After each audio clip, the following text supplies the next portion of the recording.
आज की वीडियो में हम लोग character of A happy life इस चैप्टर का अध्ययन करेंगे, जिसके पोएट हैं सर हेनरी वॉटन। शीर्षक देखते हैं। कैरेक्टर माने गुण या चरित्र होता है। ऑफ ए हैप्पी लाइफ, प्रसन्न जीवन का। प्रसन्न जीवन का गुण अर्थात अपने जीवन में हम किन किन गुणों को शामिल करें कि हमारा जीवन प्रसन्नता से भर जाए, कुछ ऐसी बात इस कविता में कही गई है। पहली स्टैंजा को देखते हैं। How happy is he born और टॉट। देखिए, बॉर्न माने जन्म, टॉट माने शिक्षा। हाउ हैप्पी कितना प्रसन्न। जन्म या शिक्षा से वह व्यक्ति कितना प्रसन्न है। जन्म से या शिक्षा से वह व्यक्ति कितना प्रसन्न है। आगे की लाइन जोड़िए। दैट सर्वेथ नॉट एनदर्स विल, जो दूसरों की इच्छा के अनुसार सेवा नहीं करता है। दैट माने जो, सर्वेथ सेवा करता है, नॉट नहीं, एनदर्स दूसरों की, विल इच्छा अनुसार। जो व्यक्ति दूसरों की इच्छा अनुसार सेवा नहीं करता है, वह व्यक्ति जन्म लेकर के, शिक्षा प्राप्त करके बहुत प्रसन्न है। ठीक। Whose armour is is honest thought. Whose माने जिसका, आर्मर सुरक्षा कवच, इज है, हिज उसका, ऑनेस्ट ईमानदारी से भरे हुए, थॉट विचार। जिस व्यक्ति के सुरक्षा कवच उसके ईमानदारी पूर्ण विचार हैं। अगर आप ईमानदार हैं तो ईमानदारी से भरे हुए विचार आपकी रक्षा करेंगे, इसलिए इसको सुरक्षा कवच लिखा गया है। ठीक है, आर्मर लिखा गया है।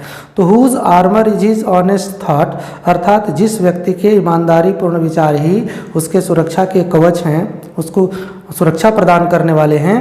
एंड सिंपल ट्रूथ, और सरल सत्य, साधारण सत्य, इज हिज अटमोस्ट। अटमोस्ट माने होता है सर्वोत्तम, स्किल चतुराई। ठीक है, साधारण सत्य उसकी सर्वोत्तम चतुराई है, अर्थात वह व्यक्ति अपने सरल सत्य के कारण समाज में जाना जाता है। ठीक है, दूसरे स्टेंजा को देखिए। Whose passions not his masters are. Passion माने होता है तीव्र इच्छाएं, मनोवेग माने में उठने वाली तीव्र भावनाएं। ठीक है, हुज माने जिसकी, पैशंस मनोवेग, तीव्र इच्छाएं, नॉट नहीं, हिज उसके, मास्टर्स मालिक, आर हैं, अर्थात जिस व्यक्ति की तीव्र इच्छाएं उसके मालिक नहीं है। अर्थात दूसरे शब्दों में, जो व्यक्ति अपनी इच्छाओं का दास नहीं है। अगर व्यक्ति इच्छाओं का दास हो जाएगा ना, तो इच्छाएं उसके ऊपर हावी होती चली जाएंगी।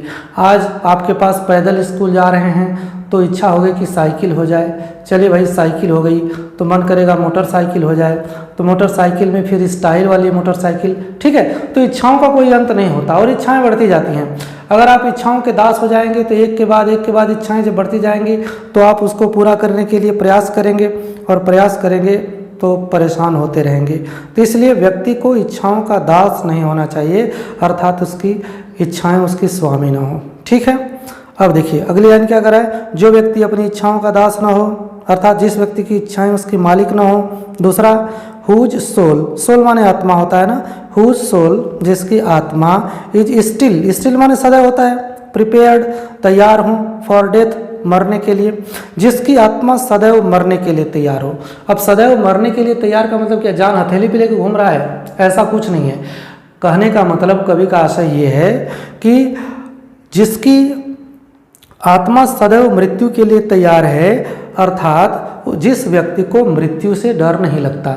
हम देखिए पढ़ क्या रहे हैं, हम पढ़ रहे हैं प्रसन्न जीवन के गुण, अर्थात किन किन गुणों को अपने जीवन में शामिल करें कि हमारा जीवन प्रसन्नता से भर जाए। ठीक है ना, तो अगर व्यक्ति डरता रहेगा तो जाहिर सी बात है कभी प्रसन्नता उसके मन में आ नहीं सकती। ठीक है, तो इसीलिए उन्होंने लिखा है कि whose soul is still prepared for death, जिसकी आत्मा सदैव मरने के लिए तैयार रहती हो, अर्थात उसको मृत्यु से डर नहीं लगता। अगला देखिए, अनटाइड। अच्छा, टाई माने बांधना होता है ना, अनटाइड माने खुला हुआ, मुक्त हो। Untied unto the world with care. देखिए, जो दुनियादारी के बंधन से, दुनियादारी के चिंताओं से मुक्त हो। अगर दुनिया भर की चिंता आपको ही हो जाए तो प्रसन्न रहेंगे? कभी नहीं रह सकते। तो इसलिए लिखा गया कि untied unto the world with care, जो कि दुनियादारी की चिंताओं से मुक्त हो। और किस बात से मुक्त हो, देखिए क्या करे, ऑफ प्रिंसली लव। प्रिंस माने राजकुमार, यहाँ पे राजा भी कर सकते हैं। प्रिंसली लव, राजा उसको बहुत प्रेम कर दें, और अथवा वल्गर ब्रेथ, वल्गर माने भद्दे लोग होते हैं ना, भद्दा, ब्रेथ माने क्या होता है, बोलना अथवा सांस लेना। अब भद्दे लोग बोलेंगे तो भद्दी ही बात बोलेंगे, और आपके बारे में अगर भद्दी बात बोली जाएगी तो आप चिंतित हो जाएंगे। तो दुनियादार, देखिए वल्गर ब्रेथ माने क्या होता है, जनसाधारण के द्वारा, जनसाधारण लोगों के द्वारा की गई आलोचना। कोई साधारण व्यक्ति अगर आपकी आलोचना कर देता है, उसका भी आपके ऊपर फर्क न पड़े, राजा आपसे बहुत प्रेम कर दें, उसका भी फर्क न पड़े, माने दोनों स्थितियों में आप अगर समान रहते हैं तब तो आपके अंदर प्रसन्नता के गुण हैं और आप एक प्रसन्न हैप्पी लाइफ लीड करेंगे, जीवन को प्रसन्नता से बिताएंगे। ठीक है, आगे देखिए, who hath his life from rumours freed, who जो, हैथ को हैज़ पढ़ेंगे, हिज लाइफ अपने जीवन को, फ्रॉम से, र्यूमर्स अफवाहों से, फ्रीड मुक्त, अर्थात जो व्यक्ति अपने जीवन को अफवाहों से मुक्त रखता है, जिस व्यक्ति के जीवन के ऊपर अफवाहों का कोई प्रभाव न पड़ता हो। ठीक है, अगला देखिए, लिखा है whose conscience is his strong retreat, whose माने जिसकी, कंसाइंस अंतर आत्मा, इज है, हिज उसकी, स्ट्रॉन्ग मजबूत, रिट्रेट शरण स्थली। शरण स्थली मतलब वो होता है जहाँ पे हम शरण पाते हैं, जहाँ पहुँच करके हमको आराम अथवा सुरक्षा मिलती है। अच्छा, बात को समझिए, whose conscience is his strong retreat, जिस व्यक्ति की अंतर आत्मा उसकी मजबूत शरण स्थली हो, जिस व्यक्ति की अंतर आत्मा उसकी मजबूत शरण स्थली हो, जो व्यक्ति शरण स्थली के तौर पर अपनी अंतरात्मा को चुनता हो। अब सोचने की बात है कि अंतरात्मा क्या है। ठीक है, तो चोरी सबने की होगी। जब जाते हैं आप पिताजी के पैंट की जेब से पैसा निकालने, तो एक बार तो मन करता है यार कि मोबाइल रिचार्ज करवाना है, निकाल लो। तभी मन में एक आवाज़ आती है कि नहीं यार ये काम ठीक नहीं है। तो जो मन में आवाज़ आती है कि यह काम ठीक नहीं है, वही आपके अंतरात्मा की आवाज़ होती है। और अंतरात्मा के बारे में बताया गया है कि इसको कोई छल सुहाता नहीं है। सुहाता माने अच्छा लगना, है ना, इसको कोई छल अच्छा नहीं लगता, इसको कोई छल सुहाता नहीं है। ये सच है कि कुछ बोल पाता नहीं है। अंतरात्मा की कोई खुल करके आवाज़ नहीं होती है, लेकिन आपको गलत करने के लिए प्रेरित नहीं करती। गलत करने के लिए, गलत करने पर हमेशा आपकी अंतरात्मा रोकती है। और जो व्यक्ति इस अंतरात्मा को अपनी शरणस्थली बना रखा है, अर्थात वह अपनी अंतरात्मा की आवाज़ को सुनता है। अगर अंतरात्मा की आवाज़ को सुनेंगे, अंतरात्मा आपको गलत करने के लिए प्रेरित नहीं करेगी, आप कुछ गलत नहीं करेंगे, तो जीवन में प्रसन्नता के गुण रहेंगे। और यही हमारे आज का शीर्षक है, यही हम पढ़ रहे हैं कि किन किन बातों को हम अगर शामिल कर लें अपने जीवन में तो हमारा जीवन प्रसन्नता से भर जाए। ठीक, तो एक गुण तो ये आया कि सर्वप्रथम अपने जीवन को आप अफवाहों से मुक्त रख लीजिए। दूसरा, अपनी अंतरात्मा की आवाज़ को सुनिए, अंतरात्मा को अपनी मजबूत शरणस्थली बनाइए, अंतरात्मा की शरण में जाइए, अंतरात्मा आपको कुछ गलत नहीं करने देगी। अब समझ में आ गया होगा। देखिए आगे क्या कहते हैं, हुज स्टेट, स्टेट माने यहाँ दशा या अवस्था है। ठीक है, whose state can neither flatterers feed, whose माने जिसकी, स्टेट दशा या अवस्था, कैन नीदर माने न तो, फ्लैटरर्स माने चापलूस, चापलूस फीड माने होता है भोजन कराना। अच्छा बताइए, चापलूस आपको भोजन, कौन सा भोजन कराएंगे? चापलूस आपको चापलूसी का भोजन कराएंगे। ठीक है, तो चापलूसों से आप प्रभावित न होते हो, कहने का अर्थ यहाँ पर यह है ना, आपकी अवस्था पर चापलूसों का कोई प्रभाव न पड़ता हो। और अंतिम लाइन में क्या करें, nor ruin make oppressors great, nor माने ना तो, रूइन बर्बादी, मेक बना देती हो, अप्रेसर्स विरोधियों को, अत्याचारियों को, ग्रेट महान। आप बर्बाद अगर होंगे ही नहीं तो आपके विरोधी महान कैसे बनेंगे? आपके विरोधी खुश ही नहीं हो पाएंगे अगर आपकी बर्बादी न हो। आप अच्छे सिद्धांत को, कैरेक्टर ऑफ हैप्पी लाइफ, जीवन में प्रसन्न गुणों को अपना रहे हैं, तो प्रसन्न गुणों को अपना रहे हैं तो जीवन आपका अच्छा होगा, आपकी बर्बादी नहीं होगी। बर्बादी नहीं होगी तो आपके विरोधी महान नहीं होंगे। ठीक, आगे देखिए, who envies none whom chance doth raise, who माने जो, एनवियस अर्थात ईर्ष्या करता है। ठीक, नन माने किसी से भी नहीं, हुम जिसको, चांस माने होता है भाग्य, डथ को डज पढ़ते हैं, रेज माने उठा देना। अगर किसी व्यक्ति को भाग्य ने ऊपर उठा दिया है तो आप इससे ईर्ष्या न करते हो, नार वाइस, न तो उसकी बुराई करते हो। बात समझिए, अगर मान लीजिए किसी की लॉटरी लग गई, या तिलक में दहेज में उसको खूब बढ़िया कार वार मिल गई, या सौभाग्य से कहीं से पैसा वैसा मिल गया और उसकी स्थिति ऊपर हो गई, अर्थात वह धनी हो गया। अब वह धनी हो गया तो क्या हुआ, आपकी छाती पर सांप लौटने लगा, तकलीफ में आ गए। तो तकलीफ में आएंगे तो जीवन में इन प्रसन्नता के गुणों को आप शामिल नहीं कर पाएंगे। अगर भाग्य ने किसी व्यक्ति को ऊपर उठा दिया है तो आप उससे क्या करिए, ईर्ष्या न करिए। देखिए, हु एनवियस नन, जो किसी से ईर्ष्या नहीं करता है, होम चांस डथ रेज, अगर किसी को भाग्य ने ऊपर उठा दिया हो तो आप उससे ईर्ष्या न करिए, नारवाइज, न तो उसकी बुराई करिए। ठीक। और देखिए, हु नेवर अंडरस्टूड, जिसने कभी भी समझा न हो। किस बात को न समझा हो, अगली लाइन को पढ़ते हैं। How deepest wounds are given with praise, how माने कितना, डीपेस्ट सुपरलेटिव डिग्री। देखिए, हाउ माने कितना, डीपेस्ट गहरे से गहरा, वुंड्स घाव अथवा चोट, आर गिवन दिए गए हों, विद प्रेज प्रशंसा में।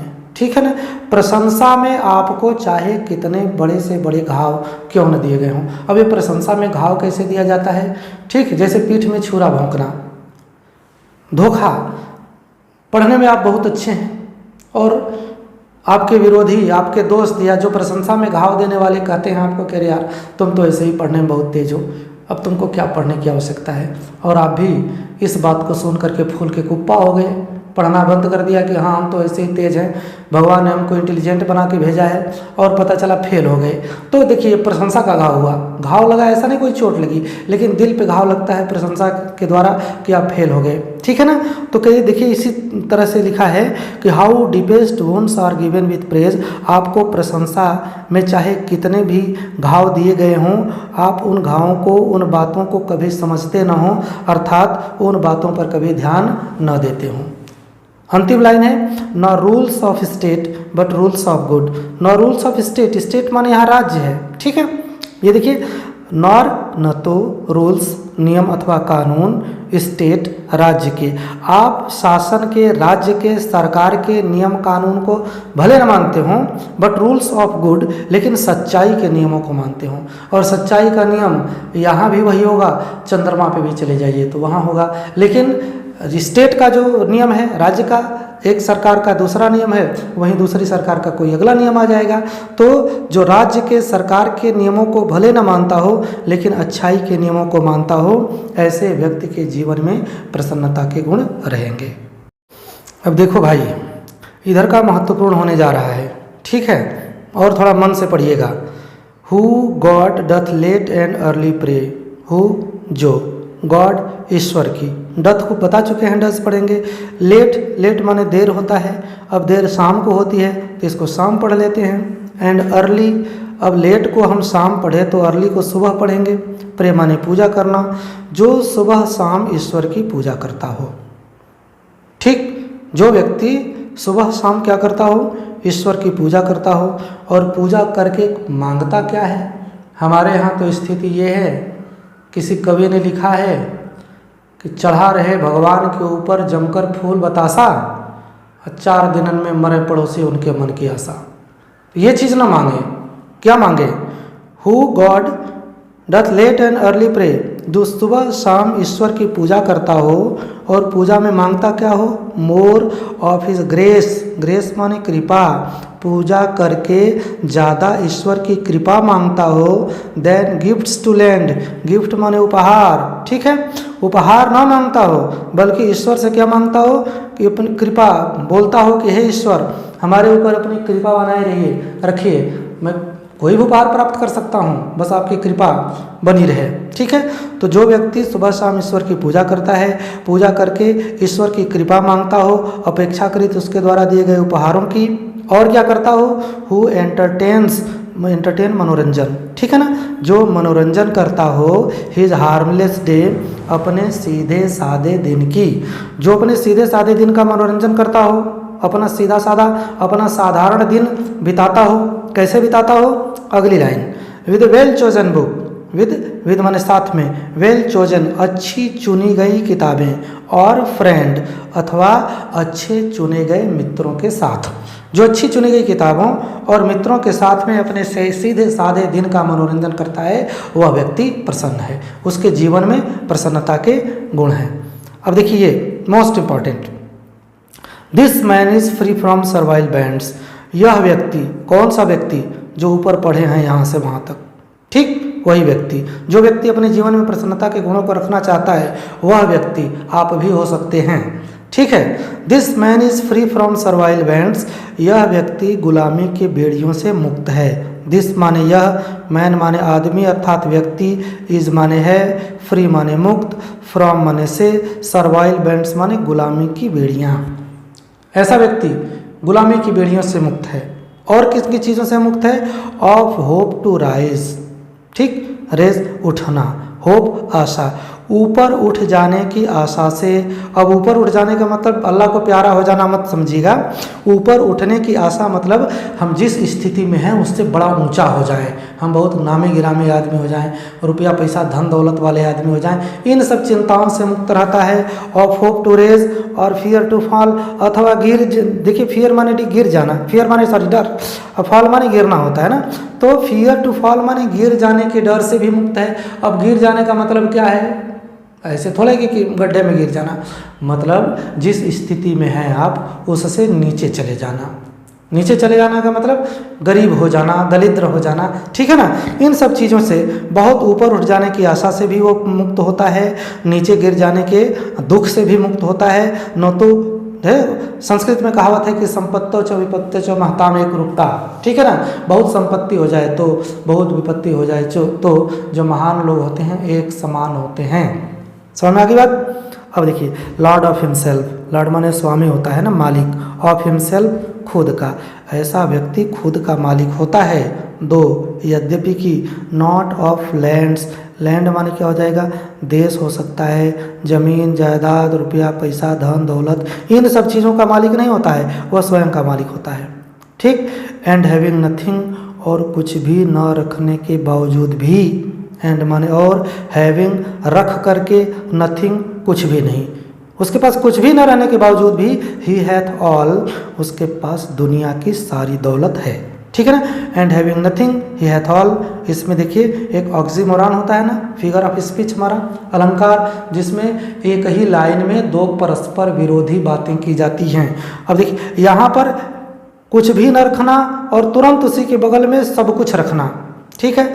तो यहाँ पे हमारा विरोधाभास अलंकार हो जाता है, ये पूछा जाता है, ठीक है ना।